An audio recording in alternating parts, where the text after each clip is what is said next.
बिस्मिल्लाहिर्रहमानिर्रहीम। अस्सलाम वालेकुम नाज़रीन, आप यूट्यूब चैनल देख रहे हैं। मैं इमरान ख़ान हूँ। नाज़रीन, एक मामला और उठा हुआ है क्रिकेट को लेकर।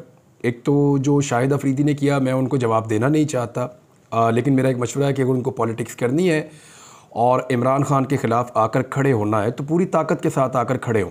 ज़िंदगी एक ही दफ़ा मिलती है, इसको कुड़ कुड़ के, जल जल के, दब दब के, खौफ के साथ, चलाकियों और अयारियों के साथ नहीं गुजारना चाहिए, बल्कि सामने आना चाहिए। सामने आकर खुलकर मुखालफत करें। ज़िंदगी खुलकर जीने का ही मज़ा है, और ये मज़ा मैंने गुज़िश्ता 2 साल में बहुत लिया। शाहिद अफरीदी साहब को इसका नशा नहीं लगा अभी तक। वो घुट घुट के कभी यहाँ से साजिश, कभी वहाँ से साजिश, कभी इधर गेम डाल दी, उधर लॉबी कर ली, तो वो शाहिद अफरीदी साहब को भी चस्का लगा ही नहीं है। तो खुलकर ज़िंदगी जी लें। अगर वो इमरान खान साहब की सियासी मुखालफत करना चाहते हैं तो वो खुलकर करें और सामने आएँ, ताकि पता चल जाए कौन कितने पानी में है। ये जो छुप छुप के वो वार करते हैं ना, इसकी वजह से लोग उनसे फिर मुतनफ़र हो जाती है। एक बहुत बड़े हीरो हैं, कौमी टीम के अंदर रहे हैं, बड़ा उनका नाम है, और मेरा उनसे कोई मुवाजना या मुकाबला नहीं है। मैं पहले भी कह चुका हूँ, अब फिर कह रहा हूँ। मैं एक आम आदमी हूँ, वो बहुत बड़ा हीरो है कौमी सतह का, शाहिद अफरीदी। लेकिन प्रॉब्लम कहाँ आ जाता है, जब शाहिद अफरीदी छुप कर वार करते हैं, पीठ में छुरा घोंपते हैं और दाव लगाते हैं, तो फिर लोगों को बुरा लगता है। लोग अब बहुत सियाने हो गए हैं, समझदार हो गए, वो सोशल मीडिया पे होने वाली हर वारदात को समझते हैं। तो इसलिए शाहिद अफरीदी साहब को मशवरा है कि खुल के ही आ जाए, अपने हमायतियों को और अपने मुखालिफिन को एक सफ़ में खड़ा कर दें अलग अलग, और फिर अपनी खुलकर सियासत करें। ये तरीका जो है वो, इसमें वो हमेशा खसारे में रहेंगे, ना वो इधर के रहेंगे ना वो इधर के रहेंगे। तो 2 कश्तियों का सवार बन के उनको मज़ा भी नहीं आएगा, तो तकलीफ़ अलग से होगी। अब एक और इशू हुआ, वो इशू है हारिस रऊफ़ का। ये पाकिस्तान टीम के फास्ट बॉलर हैं और लाहौर कलंदर की तरफ से भी खेलते हैं। लाहौर कलंदर की ही डिस्कवरी हैं, और इसमें एक बहुत बड़ा रोल है आकिब जावेद साहब का। और आकिब जावेद बड़े मायनाज बॉलर, पाकिस्तान क्रिकेट टीम के बहुत बड़ा नाम, बड़े अच्छे कोच हैं, बड़े तरीके से उन्होंने नए प्लेयर्स को मुतारिफ़ करवाया, क्रिकेट के लिए उनकी खिदमात भी हैं। तो Haris Rauf is a good cricketer, aggression है उनकी बॉलिंग के अंदर, तेज़ बॉल वो करते हैं और मज़ीद बेहतर भी हो सकते हैं, और बेहतरी की गुंजाइश हमेशा रहती है, क्योंकि पाकिस्तान में जो फास्ट बॉलर्स हैं बड़े बड़े एक्सीलेंट आए हैं और उनसे सीखने को बहुत कुछ मिलता है। अब मामला ये है कि हारिस रऊफ़ अपनी एहलिया के साथ मौजूद थे किसी होटल के बाहर वाली साइड पे, और वहाँ पे किसी फ़ैन ने वो जुमले कस दिए, उसके ऊपर उनको गुस्सा आ गया। तो एक तो ये इंतहाई काबिल मज़म्मत है और ये इंतहाई काबिल अफसोस है, यानी इसकी कोई गुंजाइश नहीं है। चाहे आप खैबर पख्तूनख्वा में हैं, चाहे पंजाब में हैं, चाहे बलूचिस्तान में या सिंध में हैं, पाकिस्तान का ये कल्चर है, और हर जगह पे ये कहा जाता है कि जब ज़नाना आपके साथ है, ख़वातीन या फैमिली आपके साथ है, तो फिर अगर जानी दुश्मन भी है वो अटैक नहीं करता।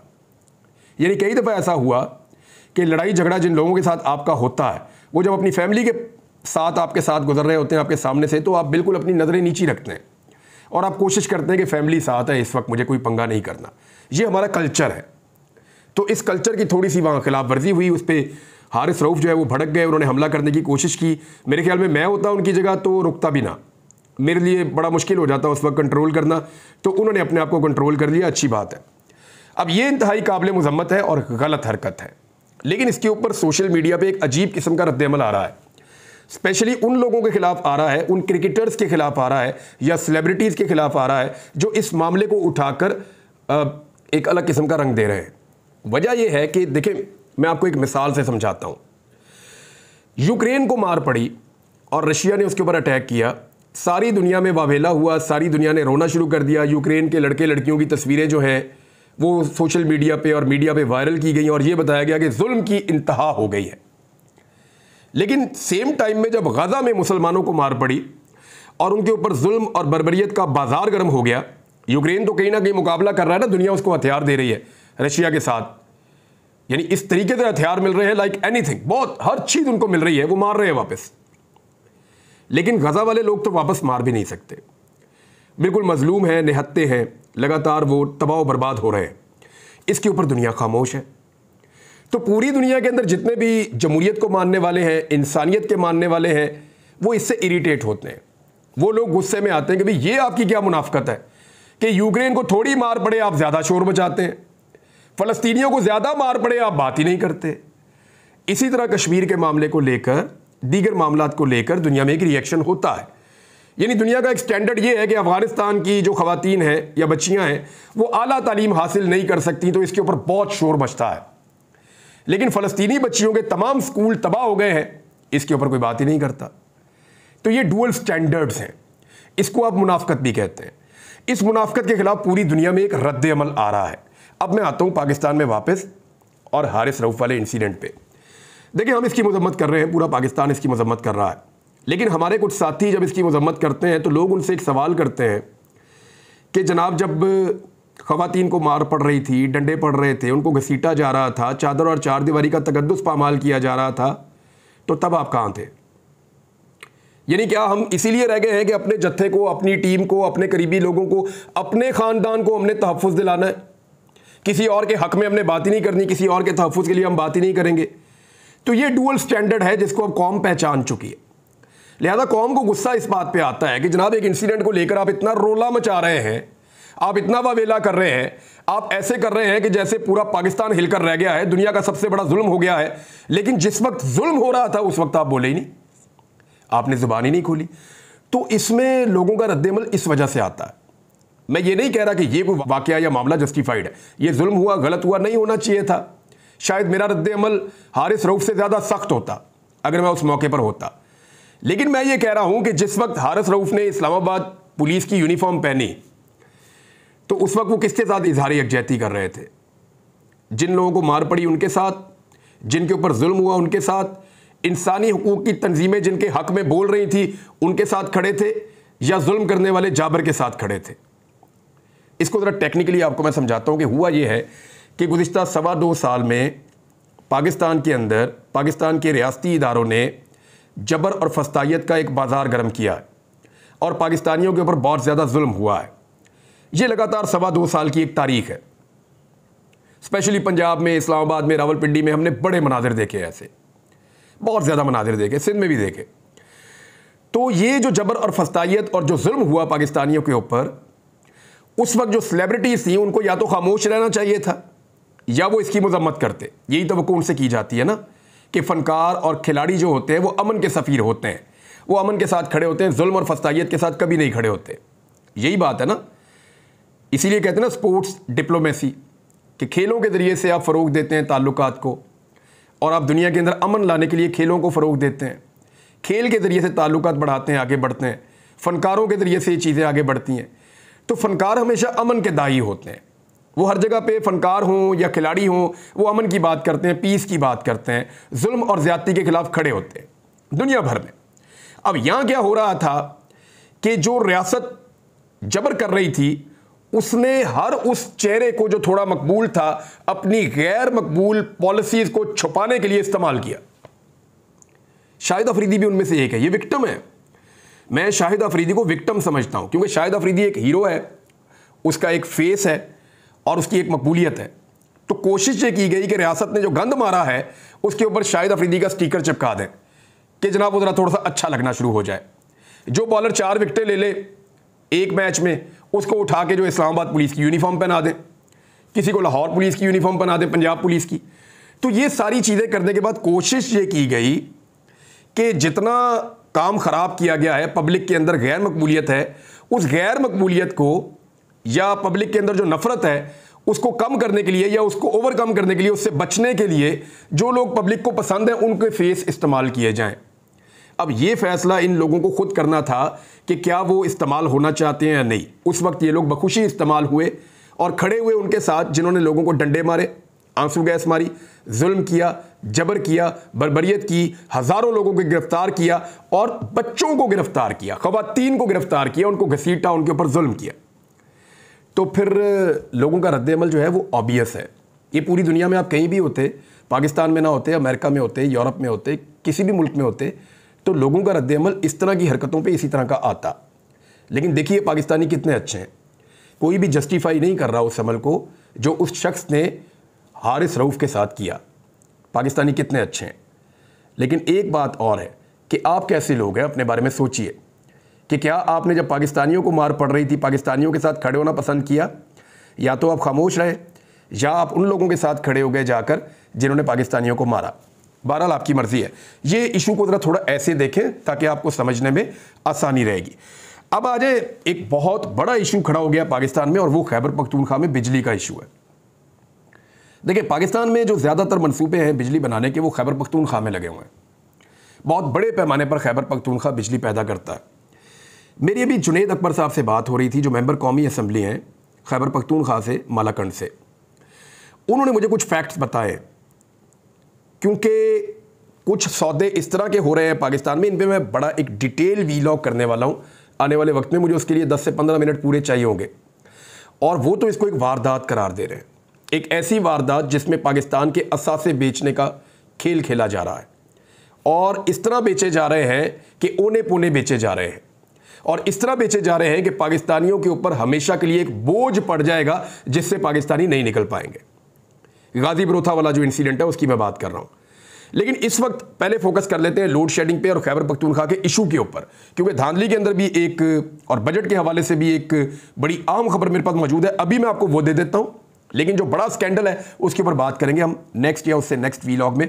बड़ी तफसील के साथ मुझे रिसर्च करनी पड़ेगी, चीज़ें मैंने इकट्ठी कर ली हैं, सिर्फ मैंने उनको ऑर्गेनाइज करना है और आपके सामने रखना है, ताकि हर आम पाकिस्तानी को समझ हो जाए कि एक्चुअली होने क्या जा रहा है, खेल है क्या, खेल कौन रहा है, उसका रद्देअमल क्या होगा, नतीजा क्या निकलेगा और पाकिस्तानियों को कितना नुकसान होगा। अली अमीन गंडापुर ने, क्योंकि लोड शेडिंग खैबर पख्तूनख्वा में बहुत तबाही की हो रही है, इस वक्त गर्मी की एक लहर है पूरे मुल्क में। पंजाब में लोड शेडिंग नहीं हो रही, मैं पंजाब में मौजूद हूँ, तो यहाँ पे लोड शेडिंग उस तरह से नहीं हो रही। शादो नादर बिजली जाती है फिर आ जाती है। कोई, मैंने आज के दिन में तो मैंने लोड शेडिंग देखी भी नहीं लाहौर में। लेकिन खैबर पख्तूनख्वा में 18 घंटे, 20 घंटे, बाज़ जगहों पे 22 घंटे तक भी लोड शेडिंग हुई। इवन मैं जब मालाकंड में था चंद दिन पहले, तो वहाँ पे हर घंटे के बाद लोड शेडिंग हो रही थी, और हर घंटे के बाद बाद का 2 घंटे भी लोड शेडिंग होती थी। तो वहाँ 15 घंटे तक का भी दौरानिया मैंने नोट किया लोड शेडिंग का। हालांकि जो मालाकंड के अपने 3 मंसूबे हैं, मालाकंड 1, मालाकंड 2, मालाकंड 3, 200 मेगावाट बिजली तो वो खुद अपनी बनाते हैं। तो 200 मेगावाट बिजली में से उनकी जो ज़रूरत है, वो जुनैद अकबर साहब के बकौल उनकी 3 मेगावाट की ज़रूरत है उनकी मैक्सिमम। तो अगर 3 मेगावाट बिजली भी उनको 200 मेगावाट में से वापस नहीं मिल सकती, तो ये तो बहुत बड़ी कमज़ोरी है, और ये वफाक के खाते में पड़ती है कि जो लोग बिजली जिनके वहाँ पैदा हो रही है, जिनके वहाँ सारा सिस्टम लगा हुआ है, जिन लोगों ने वहाँ पे दिन रात एक करके काम किया है, वहाँ पे वो बाकायदा बड़े बड़े डैम्स बना के उनसे बिजली पैदा की गई है, और अभी बहुत बड़ी कैपेसिटी वहाँ मौजूद है, उसके ऊपर मैं आपसे बात करूँगा बाद में। लेकिन उनको वापस 3 मेगावाट भी नहीं मिल रही। अब वहाँ पर रद्द-ए-अमल आ रहा है बड़ा सख्त। अली अमीन गंडापुर ने वार्निंग जारी कर दी है, और उन्होंने कहा कि लोड शेडिंग को वफाक का इंतकामी हरबा उन्होंने करार दिया। वापडा खैबर पख्तूनख्वा के साथ ज्यादती कर रहा है। 12 घंटे से ज़्यादा किसी फीडर पर लोड शेडिंग नहीं होनी चाहिए। अच्छा, पंजाब में अगर 12 घंटे हो जाए ना, तो लोग आसमान सर पे उठा लेते हैं। वो डिमांड ये कर रहे हैं कि जी 12 घंटे ही कर दें कम से कम। अब आप पंजाब और खैबर पख्तूनख्वा का, मैं कोई सुबाइयत की बात नहीं कर रहा, लेकिन मैं फ़र्क की बात कर रहा हूँ। वी आर ऑल पाकिस्तानीज़, हमें एक जैसी चीज़ मिलनी चाहिए। अब जब हम खैबर पख्तूनख्वा में जाते हैं तो वहाँ गुर्बत भी ज़्यादा है, बेरोज़गारी भी ज़्यादा है। यानी फाटा का जब इंतज़ाम किया गया खैबर पख्तूनख्वा में, तो वहाँ की जो तनख्वाहें हैं वो 13 अरब रुपए है, 13 अरब तनख्वाहें हैं। तो सिर्फ 7 अरब रुपया वफाक ने दिया कि जनाब ये हमने आपको दे दिए पैसे, बाकी का 6 अरब कहाँ से आएगा, तनख्वाहें कैसे देंगे। वो सूबाई हुकूमत फंस गई है। वो कहते जी एक तो इन्होंने इंतज़ाम किया, पहले ये सारा पैसा वफाक देता था, अब ये हमारे खाते डालकर हमें सिर्फ दिया है 7 अरब, बाकी का 6 अरब हम कहाँ से देंगे। तो डिफरेंट तरीके से उनकी गवर्नमेंट ये कह रही है खैबर पख्तूनख्वा की कि हमसे इंतकाम बार बार लिया जा रहा है। 12 घंटे की लोड शेडिंग जिसका आप पंजाब में सोच भी नहीं सकते, और पाकिस्तान के पास इस वक्त सरप्लस कैपेसिटी है, हम ज़्यादा बिजली बना सकते हैं। लेकिन बिजली बनाना इतना महंगा कर दिया गया है इस मुल्क के अंदर कि अब बिजली बनाने के लिए कोई तैयारी नहीं है, और अगर बिजली नहीं बनेगी तो फिर ज़रूरत पूरी नहीं होगी। और खैबर पख्तूनख्वा को बड़ा कट लगाया जा रहा है, यानी वहाँ पर लोड शेडिंग 15 घंटे, 18 घंटे और इससे ज़्यादा भी बाज़-औक़ात होती है। अब वो कह रहे हैं जी 12 घंटे कर दें, लेकिन बिजली तो हमें आप दें। इन्होंने कहा जी वापडा खैबर पख्तूनख्वा के साथ ज्यादती कर रहा है, लोड शेडिंग खत्म करना वफाकी हुकूमत की जिम्मेदारी है, अपनी जिम्मेदारी पूरी नहीं कर रहे वो। हमें अपने अवाम के ताउन की ज़रूरत है। अगर नेशनल ग्रिड से बिजली कम की गई तो मैं बिजली बंद कर दूंगा, क्योंकि बिजली आती वहाँ से। अली अमीन गंडापुर ने धमकी दी है। देखिए, मामला यहाँ तक आना नहीं चाहिए। ये पूरा पाकिस्तान है, किसी एक सूबे की बात को अलग नहीं करना चाहिए। लेकिन जब आप एक सूबे के लोगों को दीवार के साथ लगाएंगे, आप उनसे इंतकाम लेंगे और वहाँ की बिजली को कट डाउन करेंगे, कम से कम करेंगे, वहाँ लोड शेडिंग को आप बढ़ाएंगे, तो वहाँ के लोगों में एहसास से महरूमी पैदा होगा। जो बात अली अमीन गंडापुर कह रहे हैं सुनने में अच्छी नहीं लगती, वो जायज़ भी नहीं है। लेकिन वो बात करनी क्यों पड़ रही है उसके ऊपर आप ज़रा गौर करें। वो ये कह रहे हैं कि मैंडेट चोरी करके ये लोग बैठे, हम वफाक से दोबारा बात करेंगे, उन्हें मसाइल से आगाह करेंगे, हमें अपने सूबे का हक़ लेना है, हमें अपना हक़ लेने से कोई नहीं रोक सकता। मैं अपनी सारी खैबर पख्तूनख्वा की आवाम से मुखातिब हूँ, मैं अपनी इंतज़ामिया और अपनी पुलिस और वापडा हुकाम से मुखातिब हूँ। वफाकी हुकूमत ने 16 अरब रुपए सूबे के देने हैं। ये झूठ, फ्रॉड और बेशर्मी से हुकूमत में बैठे हैं। उन्होंने कहा कि मैंने वफाकी वज़ीर पानी बिजली को कॉल की लेकिन उसने जवाब नहीं दिया। हमारा दिया गया टाइम ख़त्म हो गया है, हमने अपने सूबे का हक़ लेना है, बस बहुत हो गया। मैं वज़ीर आज़म से आखिरी बार कहता हूँ कि सूबे का पैसा दें। यहाँ से उठकर मैं डेरा इस्माइल खान ग्रिड जा रहा हूँ। बाकी सूबे में आप ग्रिड पर जाएं और मेरे पैगाम को वायरल करें। उन्होंने कहा 9 मई की तरह कोई भी हरकत कर सकता है, उन पर नज़र रखें। अगर वफाकी हुकूमत अपना किबला दुरुस्त नहीं करती तो मैं नेशनल ग्रिड की बिजली बंद कर दूंगा। शहबाज शरीफ, आपने मुझे फ़ोन किया कि IMF को हमारी सपोर्ट चाहिए, मेरे पैसे दो वरना मैं IMF को बता दूंगा कि पैसा हमारे नाम पर लेते और हमें फिर नहीं देते। मैं कल इस्लामाबाद आ रहा हूं, आप हमें मजबूर कर रहे हैं कि आपकी हुकूमत को धक्के देकर निकाला जाए। फिर वो ग्रिड स्टेशन पहुंच गए अली अमीन गंडापुर साहब और अपने हाथों से नया शेड्यूल उन्होंने जारी कर दिया। 18 घंटे वाले लोड शेडिंग वाले इलाकों की 12 घंटे लोड शेडिंग उन्होंने कर दी और वज़ीर आला ने ऑर्डर जारी करते हुए कहा कि मैं जानूं और शहबाज शरीफ जाने, तुमने ग्रिड स्टेशन से 12 घंटे लोड शेडिंग करनी है, इससे ज़्यादा नहीं करनी। तो ये ग्रिड स्टेशन जाके अली अमीन गंडापुर साहब ने वो शेड्यूल नया जारी कर दिया। उनका ये कहना जी बिजली हमारे सूबे में बनती है, हम प्रोवाइड करते हैं, और हमें कम से कम बिजली वापस तो करें। अब 3 मेगावाट बिजली, मालाकंड की मिसाल ले लें, 200 मेगावाट वो पैदा कर रहा है, 3 मेगावाट उनकी ज़रूरत है, वो भी उनको पूरी नहीं मिल रही। यानी उनको भी जो आधी से भी कम बिजली है वो उनको प्रोवाइड की जा रही है। फिर बहुत सारी जगहों पे जो है वो MPs गए और उन्होंने जाके अपने अपने गेट से जो है वो लोड शेडिंग का शेड्यूल तब्दील करवाया और फिर पेशावर में एक ग्रिड स्टेशन से बिजली बहाल करने पर थाना रहमान बाबा में FIR भी दर्ज कर ली गई है। अच्छा नाज़रीन, इमरान खान साहब को जो है वो दीवार के साथ लगाना, उन्हें ख़त्म करना, एक तरफ तो ये ख्वाहिश है। यानी एहसन इकबाल को अगर आप सुने तो इंटरनेशनल मीडिया ने यह लिखा था कि चाइना और पाकिस्तान के ताल्लुकात पहले की तरह नहीं रहे, लेकिन एहसन इकबाल ने पूरी प्रेस कॉन्फ्रेंस पाकिस्तान तहरीक इंसाफ के खिलाफ कर दी। अब एहसन इकबाल वो शख्सियत है, जब इमरान खान साहब की हुकूमत थी तो ये रोज़ाना की बुनियाद पर CPEC को नाकाम करार देते थे, रोज़ाना की बुनियाद पर चीन और पाकिस्तान के ताल्लुकात को ख़राब करार देते थे। रोज़ ये हरकत एहसन इकबाल साहब करते थे और बगैर किसी खबर के, बगैर किसी सबूत के, बिला जवाब वो ये काम किया करते थे। अब हुआ ये है कि जब आलमी सतह पे मीडिया ने ये खबरें छापी और उन खबरों को सिर्फ शेयर किया पाकिस्तान तहरीक इंसाफ के लोगों ने या पाकिस्तान के सहाफ़ियों ने, तो एहसन इकबाल साहब आकर धमकियां देते रहे 25 मिनट तक पाकिस्तान तहरीक इंसाफ को कि इनको ये कर देंगे, इनको वो कर देंगे। यानी हर चीज़ उन्होंने इमरान खान के खाते में डालनी है। इमरान खान से इनको खौफ है और इमरान खान का बयानिया टूट नहीं रहा। ये एक गाँव की पिक्चर भी आई है, सारे गाँव के बच्चों ने जो है वो इमरान खान ने जिस तरह की T-शर्ट पहनी हुई थी वैसे कपड़े पहनकर ईद मनाई है। दूसरी जानिब अल जज़ीरा ने एक डॉक्यूमेंट्री बनाई है और उसमें धांधली को पकड़ा है। उसके ऊपर PMLN से और इलेक्शन कमीशन से जो जवाब उन्होंने मांगा सवालात पूछ के, इन दोनों ने जवाब देने से इनकार कर दिया, बल्कि भाग गए, उन्होंने जवाब दिए ही नहीं। नवाज शरीफ के हल्के को जब वो चेक कर रहे थे तो उन्हें पता चला कि नवाज शरीफ को जितने वोट पड़े हैं अगर उनको बाकी वोटों के साथ जमा करें तो पता चलता है कि इतना वोट तो टोटल पड़ा ही नहीं जितना वोट गिन लिया गया है।